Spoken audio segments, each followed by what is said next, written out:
Hello everyone, welcome to my YouTube channel grow with KC. मेरे channel पर आपको सभी प्रकार की जॉब वैकेंसीज की जानकारी दी जाती है। तो अगर आपको नौकरी की तलाश है तो चैनल को सब्सक्राइब कर लीजिए।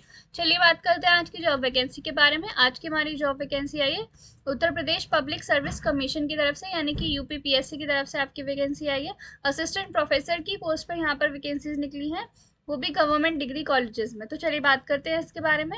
ऑनलाइन एप्लीकेशन आपके फिर होना स्टार्ट हो चुके हैं 4 सितंबर से। लास्ट डेट रखी गई है आपकी 6 अक्टूबर, यानी कि 6 अक्टूबर से पहले पहले आपको अपने एप्लीकेशन फॉर्म फिल कर देना है। साथ ही में आपको फीस भी सबमिट कर देनी है। करेक्शन विंडो आपकी ओपन होगी 13 अक्टूबर को। तो अगर आपके फॉर्म में कुछ गड़बड़ हो जाती है तो आप उस टाइम पे ठीक कर सकते हैं। तो चलिए आगे नोटिफिकेशन के बारे में बात करते हैं। तो देखिए, सबसे पहले यहाँ पे यूपीपीएससी की तरफ से जितने भी फॉर्म्स आपके निकलते हैं उससे उसके लिए आपको यहाँ पर पहले उनकी वेबसाइट पर जाकर अपना वन टाइम रजिस्ट्रेशन यानी कि ओटीआर करना होता है। तो आप ये कर दीजिएगा। उसके बाद ही आप अपना एप्लीकेशन फॉर्म फिल कर पाएंगे। और मैं आपको एक चीज़ बता देती हूँ कि ओटीआर करने के बाद 72 आवर्स तक आप अपना एप्लीकेशन फॉर्म फिल नहीं कर सकते। तो यानी कि 3 दिन पहले आपको ओटीआर करना होगा अपना, उसके बाद आप अपना फॉर्म फिल कर पाएंगे। तो इसलिए आप जो है लास्ट के लिए मत छोड़ना कि हम लास्ट के टाइम पे फॉर्म भर देंगे। पहले ही आप अपना एप्लीकेशन फॉर्म जो है वो फिल कर देना। तो ओटीआर करने के बाद आप जो है अपना फॉर्म आसानी से भर सकते हैं। तो चलिए बात करेंगे इसके बारे में। Important information for candidates applying online, यहाँ पे आपको कैसे अप्लाई करना है इसके बारे में आपकी सारी डिटेल्स दी हुई हैं।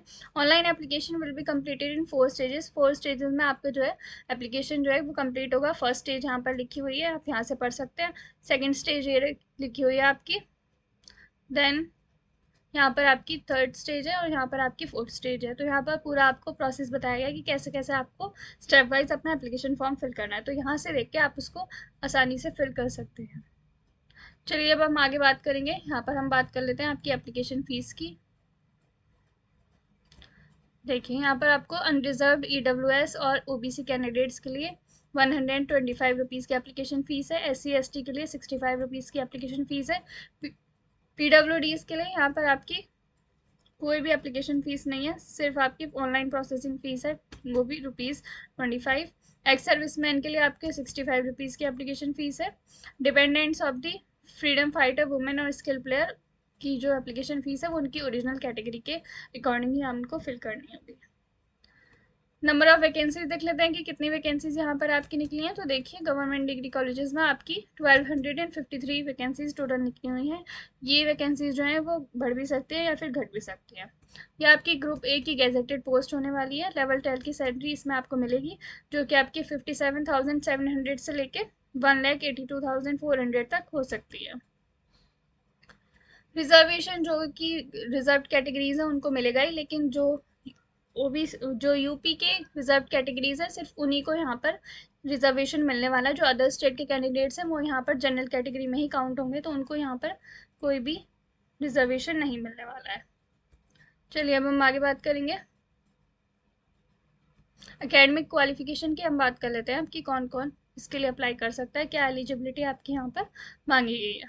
तो देखिए, यहाँ पर देखिए, for the disciplines of botany, chemistry, commerce, economics, education, English, geography, Hindi, history, home science, mathematics, military science, philosophy, physical education, physics, political science, psychology, Sanskrit, sociology, Urdu, zoology, statistics, computer science and Persian. तो ये सारे subjects के लिए आपकी जो academic qualification मांगी गई है उसके बारे में बात करते हैं।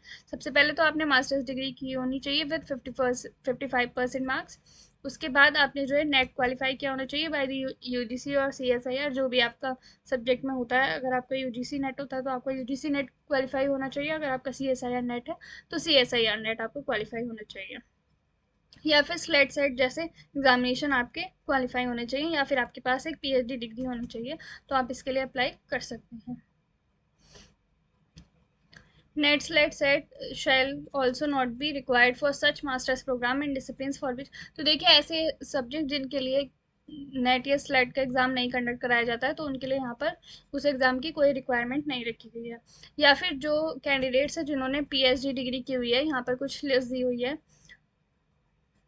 यूनिवर्सिटीज़ की। तो अगर आपने इन यूनिवर्सिटीज़ से PhD डिग्री की हुई है तब भी आपके जो है नेट की रिक्वायरमेंट यहाँ पर नहीं है। अब हम बात कर लेते हैं जैसे ड्राइंग, पेंटिंग, म्यूजिक ज्ञान, म्यूजिक वादन सितार, म्यूजिक वादन तबला। तो ये सारे सब्जेक्ट्स जो हैं उनके लिए क्या एलिजिबिलिटी क्राइटेरिया रखा गया है इसके बारे में हम बात कर लेते हैं। तो यहाँ पर देखिए आपकी मास्टर्स डिग्री मांगी गई है विद 55% मार्क्स। साथ में यहाँ पर आपने जो है नेट नेट या तो यूजीसी नेट, CSIR नेट या फिर स्लेट साइट, ये आपने क्वालिफाई किया होना चाहिए या फिर आपने PhD डिग्री की होनी चाहिए। यही आपकी यहाँ पर एजुकेशन क्वालिफिकेशन मांगी गई है। चलिए अब हम आगे देखेंगे। एज लिमिट की बात हम कर लेते हैं। यहाँ पे देखिए candidates must have attained the age of 21 years, यानी कि 21 ईयर्स से लेके 40 ईयर्स के बीच में आपकी एज होनी चाहिए, तभी आप इसके लिए अप्लाई कर सकते हैं। रिलैक्सेशन इन अपर एज लिमिट, जो भी रिजर्व कैटेगरीज है उनको यहाँ पर रिलैक्सेशन मिलेगा। अब हम बात कर लेते हैं मेन रिटन एग्जामिनेशन के बारे में कुछ। Only such candidates will be admitted to the main written examination who are declared successful in preliminary examination for which the successful candidates will have to fill up another application form. तो देखिए यहाँ पर जो है आपके दो stages में exam होने वाले हैं। सबसे पहले आपका प्रीलिम्स होगा, उसके बाद आपका मेन एग्जामिनेशन होगा। जो लोग प्रीलिम्स क्वालिफाई कर लेंगे उन्हीं को मेन एग्जामिनेशन में बैठने का मौका दिया जाएगा, और फिर उसके बाद आपका जो है यहाँ पर इंटरव्यू भी होगा। चलिए आगे हम बात कर लेते हैं। जो भी इंपॉर्टेंट डिटेल्स हैं वो सब मैं आपको बता रही हूँ। ये देखिए, in preliminary examination for the objective type question paper. देखिए आपको जो प्रीलिम्स एग्जाम होता है, पहले क्या होता था कि यूपी के एग्जाम्स में निगेटिव मार्किंग नहीं होती थी, बहुत कम ही ऐसे एग्जाम्स होते थे जिनमें निगेटिव मार्किंग होती थी, और प्रीलिम्स में तो होती नहीं थी। लेकिन इस बार इन्होंने क्या काम किया है, प्रीलिम्स में निगेटिव मार्किंग रखी गई है। 1/3 मार्क्स की आपकी यहाँ पर निगेटिव मार्किंग होने वाली है। The minimum efficiency standard for SC/ST categories is fixed 35%.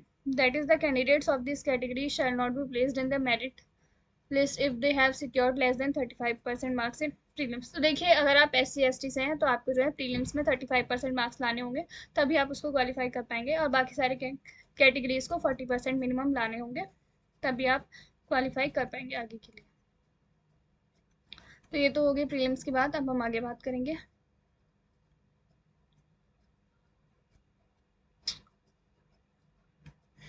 यहाँ देखिए अब हम बात कर लेंगे आपके एग्जामिनेशन पैटर्न की। 1 सेकेंड, ये देखिए यहाँ पर असिस्टेंट प्रोफेसर परीक्षा आपकी लिखी गई है, और यहाँ पे परीक्षा योजना यानी कि एग्जाम पैटर्न की बात हो रही है। प्रारंभिक परीक्षा यानी कि प्रीलिम्स की बात यहाँ पर हो रही है। तो यहाँ पर आपका एक क्वेश्चन पेपर होगा, ऑब्जेक्टिव टाइप के क्वेश्चन आपसे यहाँ पर पूछे जाएंगे। टोटल आपके 120 क्वेश्चन आपसे पूछे जाएंगे, जिसमें से कि 30 क्वेश्चन आपके सामान्य अध्ययन यानी कि जनरल अवेयरनेस के होंगे, तथा प्रत्येक वैकल्पिक विषय के 90 प्रश्न हैं।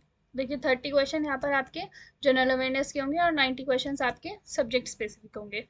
लेकिन जो मैथ्स के स्टूडेंट्स हैं उनके यहाँ पे 30 क्वेश्चन जनरल अवेयरनेस के होंगे और 70 क्वेश्चन उनके मेन सब्जेक्ट के होंगे।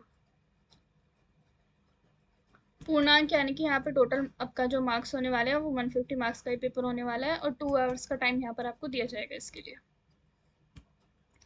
मुख्य लिखित परीक्षा यानी कि मेन रिटन एग्जामिनेशन की बात कर लेते हैं। तो ये आपका सब्जेक्टिव टाइप पेपर होने वाला है, ऑब्जेक्टिव नहीं होने वाला है, यानी कि इसमें आपको लिखना पड़ेगा। प्रश्न पत्र की संख्या यानी कि एक पेपर होने वाला है, इसमें आपका 20 क्वेश्चंस आपके इसमें होने वाले हैं। 10 क्वेश्चंस, यानी कि फर्स्ट जो 10 क्वेश्चन होंगे वो आपके 80 मार्क्स के होंगे, और दूसरे जो 10 क्वेश्चन होंगे आपके वो आपके 12 मार्क्स के होंगे।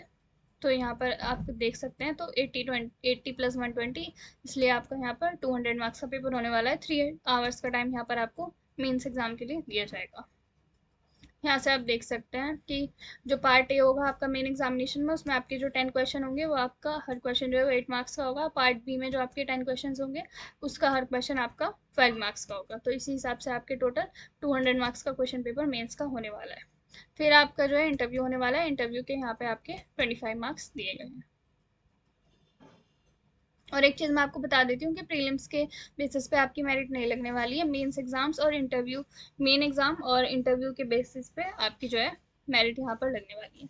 अब हम सिलेबस की बात कर लेते हैं। तो देखिए जनरल स्टडीज़ के लिए आपका सिलेबस दिया हुआ है, तो ये सबके लिए कॉमन है। जनरल स्टडीज़ में सबका ये सिलेबस दिया गया, और बाकी फिर सब्जेक्ट स्पेसिफिक सिलेबस दिया है। जैसे बॉटनी के लिए सिलेबस दिया हुआ है, यूनिट 1 दी हुई है इन्होंने यहाँ पर, बाकी सारी यूनिट दी हुई है।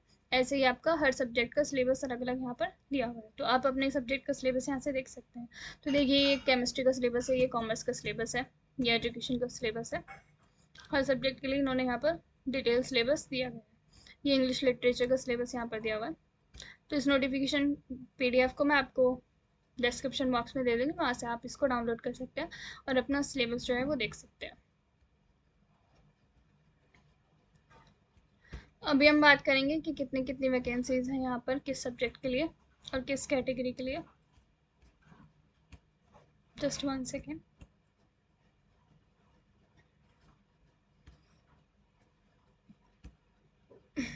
हाँ, ये देखिए, यहाँ पर आपके subject wise, reservation wise details of vacancies दी हुई है। तो देखिए, सबसे पहले सब्जेक्ट है बॉटनी, इसके लिए आपकी टोटल 79 वैकेंसीज हैं। आपकी कैटेगरीज दी हुई हैं, किस किस कैटेगरी की कितनी वैकेंसीज है। यहाँ पर देखिए, सबसे ज़्यादा वैकेंसीज यहाँ पर कॉमर्स में है, इसके लिए आपकी 157 वैकेंसीज हैं।